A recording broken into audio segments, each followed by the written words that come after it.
my focus was very much on Chris Huhne as a cabinet minister who was guilty, we now know, of committing a criminal offence. He was a serving cabinet minister and this was a very serious allegation. So my focus as a journalist was exposing that. But at one point in the emails you write, I just want the story out so that he has to resign. And then you said, I'd like to topple him. It's almost personal.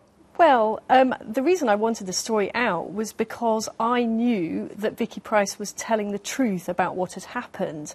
And of course, it was an incredibly difficult story for us at the Sunday Times to run. Because she didn't want to be seen as the source. Sure, and for understandable reasons. And you can see from that incredibly lengthy personal correspondence how much thought we put into how to get the story out there. And it was a frustrating process sometimes. But at one of the many times when she was reluctant to spill the beans, you wrote to her, for now, he is safe and you can still dream of being party leader. I mean, you were winding her up, egging her on.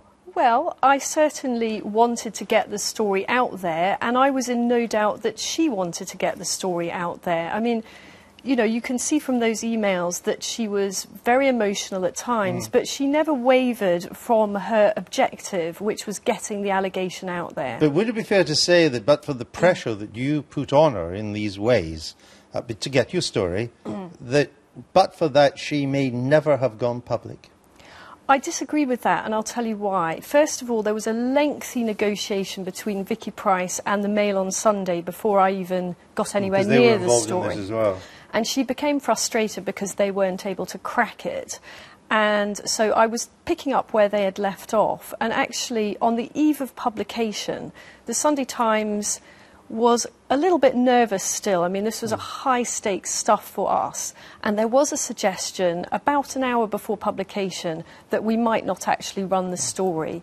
And when I phoned Vicky to tell her that, she absolutely exploded. She was very, very angry. So I believe, not that we were bounced into running the story because we were very happy with the way it worked out, but I believe that that story would have got out there if we hadn't run it. But when you look at your lengthy email correspondence and at the attempts to tape record Mr. Huhne as well, you providing the tape recorder and so on, some people may say you colluded with Ms Pryce to entrap Chris Huhne.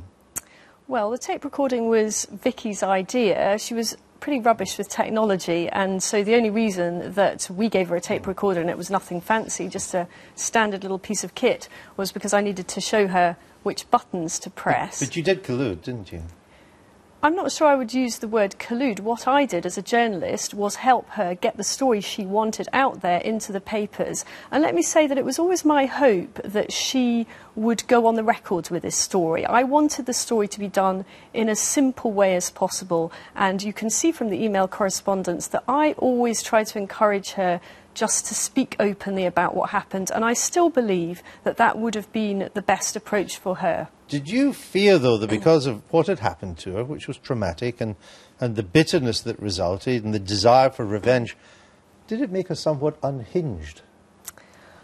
I wouldn't go that far. I mean, I say in the piece that I've written for the Sunday Times today that I think her judgment was clouded. But remember, this was a woman who was holding down a very high-flying professional job. And I think, like most of us, there were two sides to her personality. There are two sides to her personality. There was the one that was very emotional, and there was the other that was very rational. And she was very clear what she was doing. Now, throughout, you said to Vicky Pryce that the chances of her being prosecuted were low. Well, hang on a minute. Actually, that was a very early email in the correspondence before we talked to our own lawyers. Later on, I say that there is some risk to her whichever way we do the story. Some risk. Well, it turned out to be a huge risk. It's not my job, nor is it the job of the Sunday Times to provide expert criminal advice to a source of a story. Now, we now know that Vicky was taking expert advice from a judge. You can't get better than that. Do you think, though, that you had a duty of care to really spell out to her the risks she was running, rather than, even after you got the legal advice, to somewhat downplay them? we didn't know the risks because we're not criminal lawyers, and I felt absolutely that I had a moral obligation to her to make it clear that there was a risk to her in us running the story, and I fulfilled that obligation. And remember, the Sunday Times didn't actually identify Vicky Pryce. That was in the Mail on Sunday, as I understand. The Mail on Sunday didn't identify her either. What happened was, after we published our story, in which we honoured every bit of our agreement to protect her, Vicky then went to the Mail on Sunday and outed herself to them. It then became, I think, rather inevitable that her identity became exposed. Would come out, I can see that. She says that she told senior Lib Dems, such as Vince Cable and Mrs Clegg, that Mr Huhne had forced her to take the points. They've denied it. Do you believe her? Well, you know, it's not for me to contradict the account from Vince Cable. You've seen the email. What do you think? Well, it's interesting. My instinct is that she did tell them, but as she says in the email, Vince was very tired on that particular night, and I suspect that perhaps he didn't take it in. Do you have any contact with her now?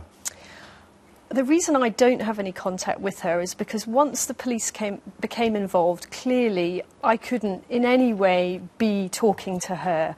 And the other thing was that as soon as we published our story, and every word of that story was approved by Vicky Pryce, she cut off all contact with me. She was happy with the story, but once I had done it, and that was what she wanted, that was it as far as she was concerned. When she is sentenced tomorrow, probably to a jail sentence, let's assume it is, what will be going through your mind? What will be going through my mind is how her family feel. I have no sympathy for Chris Huhne. Let's remember, this story started with a lying cabinet minister, and if he had told the truth, then that is where the story would have ended. What about her? So what I will be thinking of tomorrow is her family and her children.